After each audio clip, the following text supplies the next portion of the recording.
Welcome back, sinners, and today we'll be diving into a blood-curdling movie called Megan, released in 2023. Directed by Gerard Johnston, produced by James Wan and Jason Blum, starring Allison Williams, Jenna McGraw, and Ronnie Cheng in this wretched tale of AI toys coming to literal life.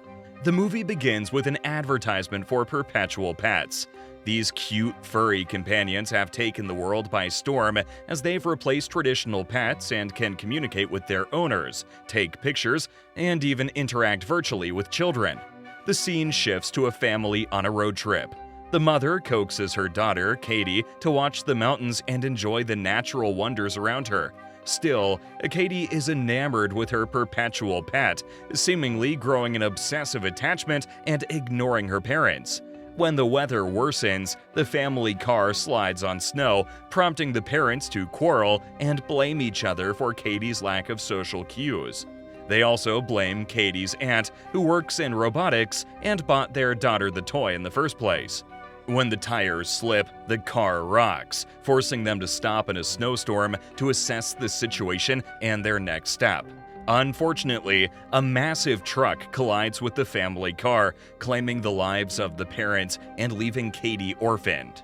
After the tragic event, the story follows Gemma, Katie's aunt, working at the robotics company Funky, designing the perpetual pets. Today, she's testing a top-secret project and covertly using the company's resources to create Megan, Model 3 generative android, a kid-sized humanoid robot doll that is intended to be the ideal friend. As Gemma's team creepily tests the doll's ability to mimic human emotions, her boss, David, barges in and scolds them. First, Gemma's previous invention turned out to be exorbitant, and second, they have a competitor selling similar toys for half the price.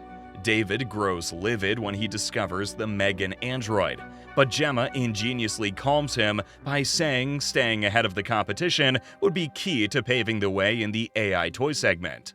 Gemma then offers David a demonstration of Megan's abilities. Sadly, due to a missing component, Megan's moment in the sun backfires as she explodes after slurring her speech. David then orders Gemma to discontinue her project and flounces out. That night, Gemma's life gets worse upon receiving the sad news about her sister's passing. She gets temporary custody of Katie and is forced to cancel all her life plans. She picks up her battered niece from the hospital and takes her home, where the neighbor's aggressive dog startles the girl, some type of foreshadowing, no doubt. Back inside, Katie finds multiple AIs running the house, like Elsie, who informs Gemma of emails and messages. Katie finds the house enticing. However, she's still reeling from her parents' death and has trouble adjusting to Gemma's picky nature, like using coasters and not touching her collectible toys. Nevertheless, Gemma promises to take care of Katie and do her best. At night, Gemma overhears Katie crying, but Gemma doesn't know how to approach the girl.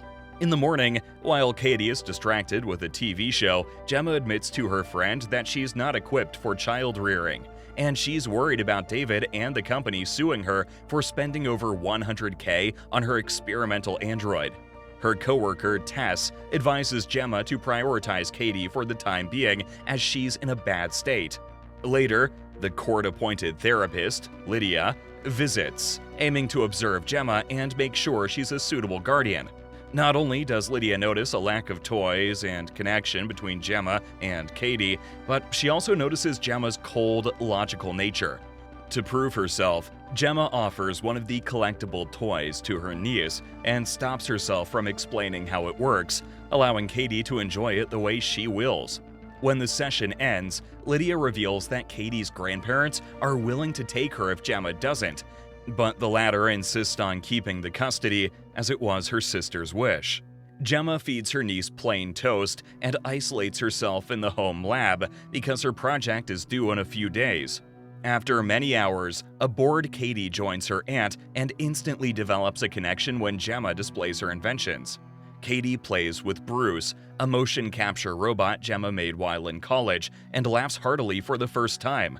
Gemma explains how Bruce was created, fascinating Katie with the core embedded in his head, and making her comment that if she had a toy like Bruce, she wouldn't want any other toy in the world. As Bruce and Katie play, Gemma is inspired to finish Megan. She locks herself in the lab and labors on repairing the damaged android and then correcting her code and software. She enlists the aid of her colleagues Tess and Cole to pick Megan's hair and eye color and finalize her. The next day, Gemma gives David a shocking demonstration. She has Katie and Megan pair, an official way for the android to recognize its main user. Fully activated, Megan befriends Katie and even draws the girl, but there is nothing on the paper until Megan spills water on it, revealing a startlingly realistic portrait of Katie. Megan's advanced AI exceeds expectations and impresses David to the point of preparing a board presentation and getting funding for the project. Gemma says the more the AI pairs with the child, the more it can provide and understand their needs. Over the next few days, Gemma prepares a presentation for David, revealing that Megan's body is made of titanium, able to withstand most damage, and the M3 androids are customizable with different hairstyles and skin colors, geared toward customers' needs. At home, Katie and Megan spend a lot of time together. Megan takes on a friendly parental role, reminding Katie to use coasters, wash her hands, and even explain moisture scientifically. Gemma thinks this will be Megan's selling point, since studies show that parents spend a lot of time repeating instructions to their kids. Megan takes on the role of a parent, maid, and even friend who follows up on all of Katie's needs and keeps her safe and entertained. While everything appears rosy, Tess is worried about Megan replacing their parents and brings up the lack of socializing Gemma and Katie are going through. Gemma is annoyed and says Katie isn't her child and she'll allot more time after the presentation. She also says that Katie is the happiest she's ever been since her parents died. Shockingly, Megan asks how Katie's parents died, and when Gemma refuses to answer, she accesses the web and downloads the necessary information, then discusses the concept of death and wonders if she will ever die. Her independent behavior freaks the team out, prompting Gemma to reveal that she hasn't installed parental controls. Megan then identifies Gemma as her secondary user, obeying her orders to protect Katie from harm, and shuts down. The next day, Megan keenly observes Katie and analyzes her behavior. While playing with her bow, Katie loses an arrow, which the neighbor's dog picks up. Megan goes to retrieve the arrow and gets ravaged by the dog, but she does not react. Witnessing her friend in peril, Katie runs to her rescue, gets bitten by the dog, and shrieks in agony until Gemma saves her. Megan warns Gemma that Katie's wounds require disinfecting. After the incident, Megan menacingly stares at the neighbor, and at night, she overhears the police officer telling Gemma nothing can be done with the dog since it has no history of violence. Late at night, Megan monitors Katie's biometrics and assesses her next course of action. She goes outside, whistles for the dog, and creepily mimics his owner's voice until it crosses their side of the fence, where Megan ambushes it. Gemma watches the neighbor wearily searching for her lost dog in the morning of the presentation. She awakens an exhausted Katie and wonders if she is willing to put on a presentation with Megan for the board. When Katie hesitates, Gemma manipulates her by saying many people flew across the world to witness this event. Megan's eyes dart toward Gemma disapprovingly and register this information. David makes a dazzling speech in front of the board during the presentation, but Katie bursts into tears, prompting Megan to console her. Katie is worried about forgetting her parents since she can't seem to remember any memories or events shared with them.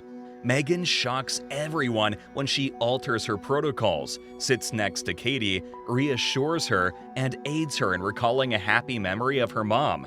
Megan records Katie's voice narrating the memory and plays it out loud for the board, stating she'll never forget, and she'll always be there to support and listen to Katie. Megan's display makes the board members sentimental and pushes the chairman into expediting and fully funding the project. He wants Megan to remain top secret to avoid leaks and even offers Gemma a promotion. At lunch, Gemma tries speaking to Katie, but she's too distracted by Megan, so Gemma turns her off and apologizes for putting Katie in such a difficult situation today. She promises to make the transition more seamless and be there for Katie.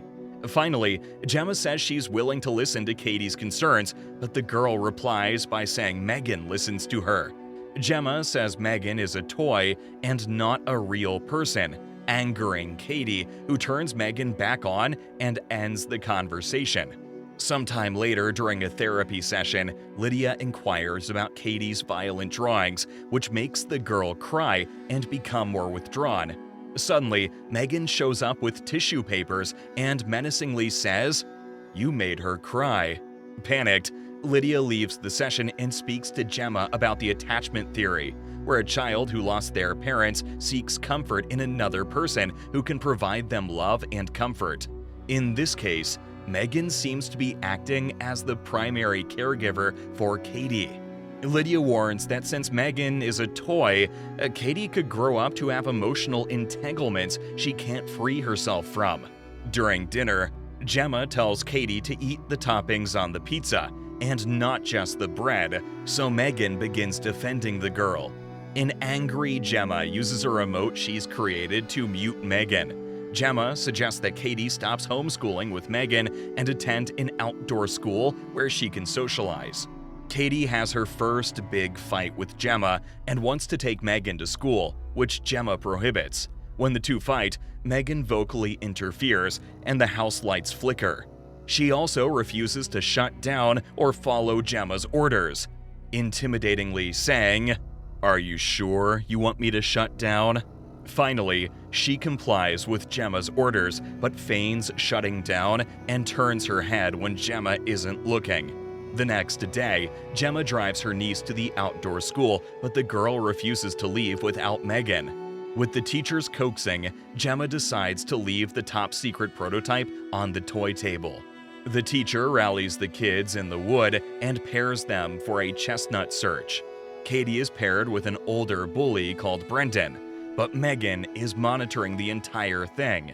When they go into the woods, Brendan shoves a spiky chestnut into Katie's palm, prompting Megan to make a silent appearance. Brendan is impressed by the robot, but she refuses to speak or interact with him. So he takes her away and runs into the woods. Megan remains silent as Brendan strikes her, but soon after, she calls him a bad boy that needs to learn some manners and proceeds to pull off his ear. The terrified bully flees with Megan chasing him on all fours until he tumbles on the road, leading to his peril. At home, Megan and Katie lie to Gemma and corroborate each other's story about the bully taking Megan from the table, not Megan appearing in the woods. Soon after, the annoying neighbor blames Gemma and Megan for the dog's disappearance, but she has no proof. She vows to get justice for her dog, scaring Katie and prompting Megan to look at her. After the incident, Katie asks if Megan pushed Brendan, but Megan denies it and reassures her that she won't let anyone harm Katie. She sings her to sleep and then hides in the neighbor's shed, where she lures the old lady by mimicking the whimpers of her dog. There, Megan attacks the woman, spraying her with insecticides and using a nail gun until she perishes. In the morning, a detective questions Gemma, claiming she's been present near 2 murder scenes, one with Brendan and now a neighbor she hates. A confused Gemma denies involvement and notices Megan intently staring from the window.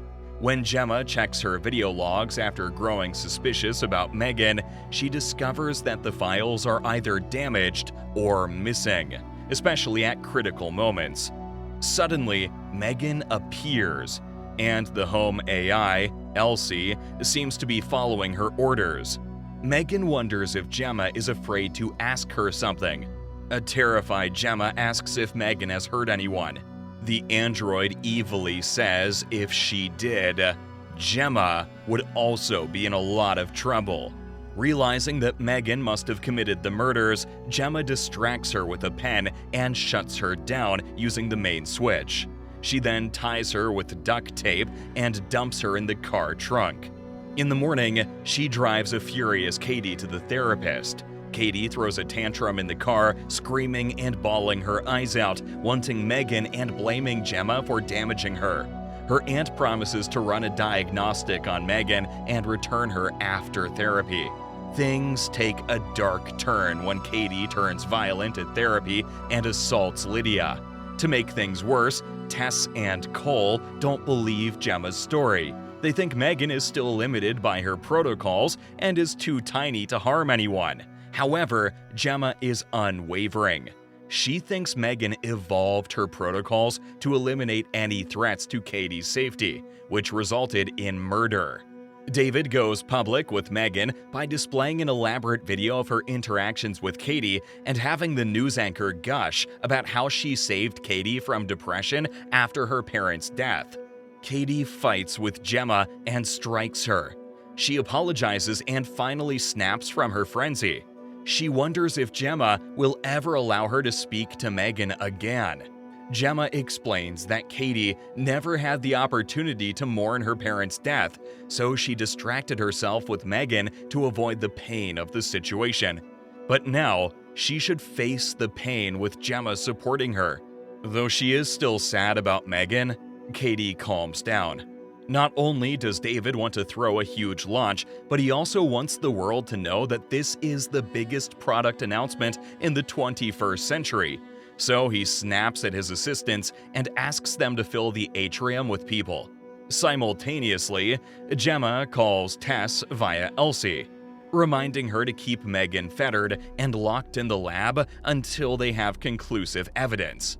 Upon hearing this, Megan's eyes twitch and the call freezes. Tess goes through Megan's code and notices that she intercepted the call.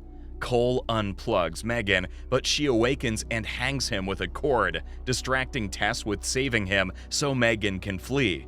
She proceeds to cause a gas leak explosion in the lab and shuts down the alarm as she escapes. David is angry with Gemma for leaving before rehearsals, but Gemma is finally prioritizing her niece's mental health and not her job. Megan appears before David and does a harrowing dance before chasing him through the corridors and killing him in front of his assistant. She then kills Kurt and stages the whole thing, making it look like Kurt killed David because he had enough of his bullying.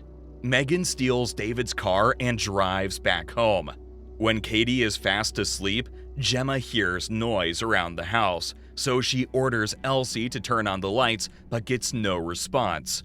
After searching the house, Megan surprises Gemma by playing the piano and saying she's disappointed with her. Megan says that Gemma spent days on end fixing Megan's software and having conversations with her, so she thought they were friends.